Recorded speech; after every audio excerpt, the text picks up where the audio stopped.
di podcast Etika Profesi Keguruan.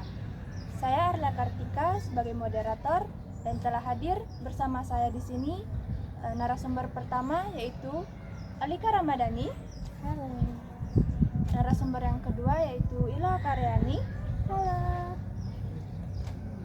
Nah, pada podcast kali ini kita akan membahas tentang ketika guru menghadapi dilema etik. Seorang guru seringkali dihadapkan pada situasi yang menguji integritas dan profesionalisme. Nah, teman-teman, kalau mendengar kata guru, mungkin yang langsung terbayang itu adalah seseorang yang mengajar di depan kelas, seperti menjelaskan materi, Memberikan tugas, ya betul, dan menilai hasil penilaian siswa. ya betul. Pikiran-pikiran itu semua yang terbayang ketika kita mendengar kata guru kan? Iya. Ya. Padahal tugas guru jauh lebih besar dari itu. Guru juga harus menjadi teladan, pembimbing, sekaligus pengambil keputusan yang adil di berbagai keputusan. Ya, betul sekali apa yang dibilang Alika tadi. Dalam dunia pendidikan, tidak semua masalah memiliki jawaban yang mudah. Ada kalanya guru berada dalam situasi yang membuatnya harus memilih keputusan yang paling tepat, meskipun keputusan tersebut tidak selalu menyenangkan semua pihak. Lalu sebenarnya apa itu dilema etik?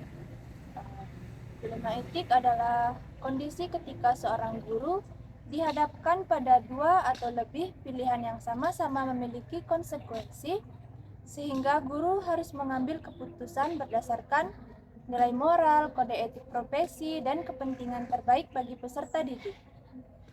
Nah, pada podcast kali ini kita akan membahas 4 contoh dilema yang sering ditemui oleh guru. Adapun itu, yang pertama itu seperti siswa menyontek saat ujian, orang tua yang meminta nilai anaknya ditinggikan, dan tekanan dari kepala sekolah juga, dan yang terakhir itu seperti konflik kepentingan pribadi. Nah, di sini kita juga akan membahas bagaimana sih keputusan yang paling etis menurut kode etis guru Indonesia. Sehingga sebagai calon guru, kita memiliki gambaran bagaimana harus bersikap adil ketika menghadapi situasi seperti ini. Ya, dan juga harapan kami setelah mendengarkan podcast ini, teman-teman bisa memahami bahwa menjadi guru bukan hanya soal menguasai materi pelajaran, tetapi juga tentang menjaga kejujuran, keadilan, tanggung jawab, dan profesionalisme dalam setiap keputusan yang diambil. Oke, baik teman-teman, tanpa berlama-lama lagi ya, mari kita langsung masuk ke pembahasan pertama. Ya,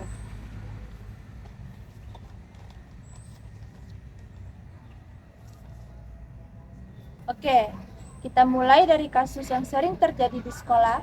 Misalnya, saat ulangan berlangsung, guru melihat seorang siswa menyontek jawaban temannya. Menurut kalian, apa yang sebaiknya dilakukan oleh guru tersebut? Kalau menurut saya, jika melihat dari kode etik guru Indonesia, guru tentu tidak boleh membiarkan tindakan tersebut. Namun guru juga tidak dianjurkan mempermalukan siswa di depan teman-temannya. Guru dapat melanjutkan tindakan menyontek, lalu setelah ulangan selesai mengajak siswa berdiskusi untuk mengetahui penyebabnya dan memberikan pembinaan. nah betul sekali pendapat dari guru, karena pendekatan seperti ini juga didukung oleh penelitian dalam jurnal Best Edu pada tahun 2024 yang menjelaskan bahwa guru itu harus berperan penting dalam membentuk karakter jujur seorang peserta didik. Jadi tujuan guru bukan hanya memberikan nilai, tetapi juga mendidik karakter siswa. Oh, berarti kita harus menjaga mental siswa tersebut. Ya betul, betul katakan ya. Kayak malu nanti di depan teman-temannya. Kalau ditegur gitu ya. Jadi kita harus menjaga perasaannya, Pak. Kita Iya betul. orang lain. Iya. Oke, kita lanjut ke kasus kedua. Bayangkan ada orang tua yang datang menemui guru dan meminta agar nilai anaknya dinaikkan supaya bisa masuk ke sekolah favorit. Jika berada di posisi itu, apa yang sebaiknya dilakukan oleh guru? Nah, dalam situasi seperti ini, yang paling penting sih guru harus menjaga komunikasi yang baik dengan orang tua. Itu yang sangat penting ya menurut saya. Karena keputusan tetap harus berdasarkan belajar siswa. Jadi, Kode Etik Guru Indonesia menegaskan bahwa guru wajib memberikan penilaian secara objektif, adil, dan bertanggung jawab. Ya, benar sekali apa yang dikatakan Adita. Selain itu, penelitian yang dimuat dalam jurnal Obsesi tahun 2023 juga menunjukkan bahwa penilaian yang objektif dapat meningkatkan kepercayaan orang tua terhadap sekolah. Jadi, guru dapat menjelaskan kepada orang tua bahwa nilai tidak bisa diubah hanya permintaan tertentu. Sebagai solusi, guru bisa menawarkan program remedial atau pendampingan belajar agar kemampuan siswa benar-benar meningkat. Kalau misalnya dinaikkan nanti kayak ilegal ya? Iya, betul. Karena itu bukan dari Melanggar hasil usahanya. Nanti bisa-bisa siswanya kayak keenakan jadinya nilainya ditinggikan padahal kemampuannya kurang. Dan bisa juga kayak semua teman-temannya kayak merasa tidak adil begitu karena kok nilai ini dinaikkan padahal kemampuannya tuh kayak terbatas itu ya. Oke, sekarang kita bahas kasus ketiga. Misalnya kepala sekolah meminta guru menaikkan nilai siswa agar tingkat kelulusan sekolah terlihat lebih baik. Menurut kalian bagaimana sebaiknya guru menyikapi hal ini? Menurut saya ini memang termasuk dilema enggak sih? Karena guru harus menghormati kepala sekolah sebagai atasan, tetapi juga sebagai tenaga profesional, guru juga harus memiliki tanggung jawab untuk menjaga kejujuran dalam proses penilaian.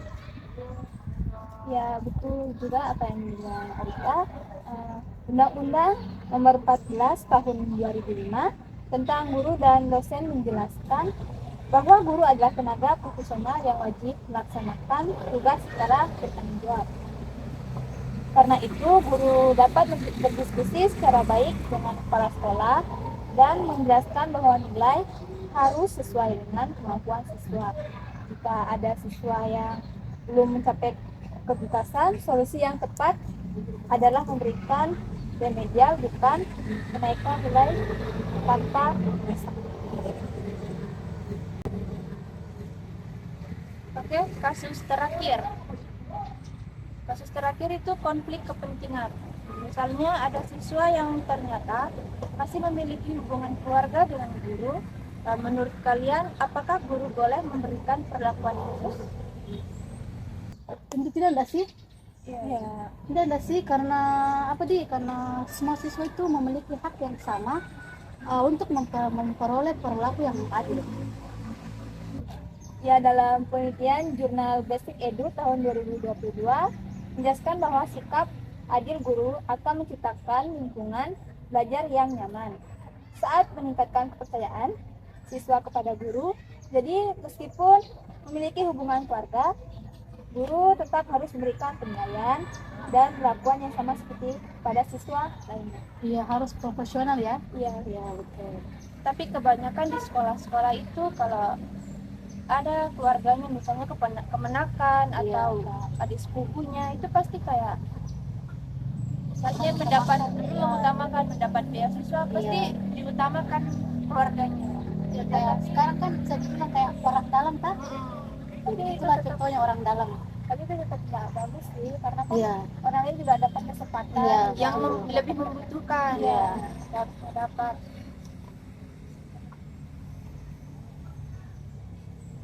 Nah, dari keempat kasus tadi, kita bisa melihat bahwa menjadi guru bukan hanya menguasai materi pelajaran, tetapi juga harus mampu mengambil keputusan yang sesuai dengan etika profesi keguruan.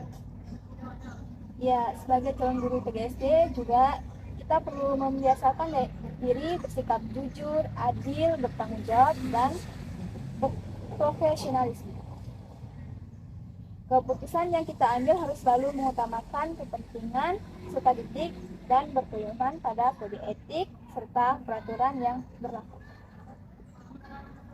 Menurut saya keputusan yang paling etis itu keputusan yang mengutamakan kepentingan peserta didik sesuai dengan aturan dan nilai-nilai profesi guru.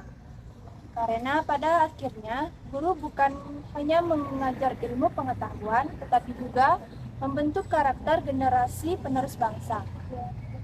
Sebagai calon guru, kita perlu memahami dan menerapkan kode etik sejak di bangku kuliah ini agar siap menghadapi berbagai tantangan di dunia pendidikan.